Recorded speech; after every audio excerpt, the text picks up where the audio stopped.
अधिक मास संकष्टी चतुर्थी व्रत कथा।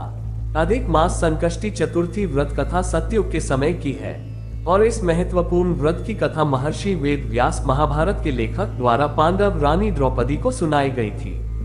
एक बार ऋषि, जो कुरु वंश के संरक्षक भी थे, पांडवों के निर्वासन के दौरान उनके निवास स्थान पर आए और द्रौपदी, जिसे पहले दुशासन ने निर्वस्त्र कर दिया था, केवल भगवान कृष्ण द्वारा बचाया गया था और दुर्योधन द्वारा अपमानित किया गया था।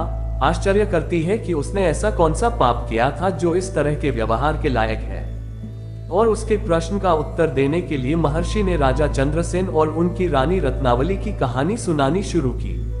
कहानी के अनुसार दुश्मनों द्वारा उनके राज्य को लूटने के बाद चंद्रसेन और रत्नावली को जंगल में शरण लेनी पड़ी। कभी विलासितापूर्ण जीवन जीने वाले शाही जोड़े को भोजन और आश्रय के लिए जंगलों में भटकना पड़ा। एक दिन वे अनजाने में पानी की तलाश में मार्कंडेय ऋषि के आश्रम में प्रवेश कर गए और उस स्थान के बारे में जानने के बाद जहां वे गलती से गए थे, राजा ने ऋषि का आशीर्वाद लिया और अपनी आपबीती सुनाई।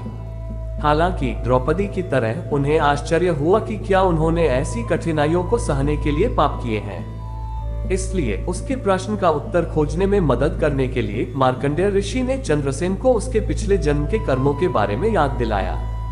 अपने पिछले जन्म के दौरान चंद्रसेन शिकार करने के लिए एक जंगल में गया था।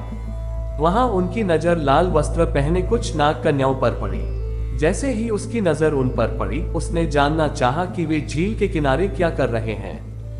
तब नाग कन्याओं ने उन्हें बताया कि वे अधिक मास संकष्टी चतुर्थी व्रत कर रही हैं, जो उनकी सभी समस्याओं से छुटकारा पाने में मदद करता है। नाग कन्याओं से प्रेरित होकर राजा ने व्रत करने का निर्णय लिया। हालांकि नाम, प्रसिद्धि और शक्ति जीतने के बाद राजा अब भगवान के प्रति आभारी नहीं रहे। वह अहंकारी और अन्यायी हो गया था। इसके बाद उनकी असामयिक मृत्यु हो गई। इसलिए उन्होंने लाभ प्राप्त करने और अपने पिछले जन्म के दुष्कर्मों का श्राप झेलने के लिए एक बार फिर से एक शाही घराने में जन्म लिया। इस प्रकार इसके बारे में जानने के बाद चंद्रसेन को अपनी गलती का एहसास हुआ और उन्होंने फिर कभी ऐसी गलती नहीं करने की कसम खाई। उन्होंने अधिक मास कृष्ण पक्ष की चतुर्थी के दिन रत्नावली सहित पूरे मन से व्रत किया और उसकी भक्ति और विश्वास ने अद्भुत काम किया और उसे अपना खोया हुआ राज्य और गौरव वापस मिल गया। आखिरकार द्रौपदी को अपना उत्तर मिल गया और इसी तरह पांडवों को भी, जिन्होंने कठिनाइयों का सामना किया, अपना सारा सामान और अपना राज्य खो दिया।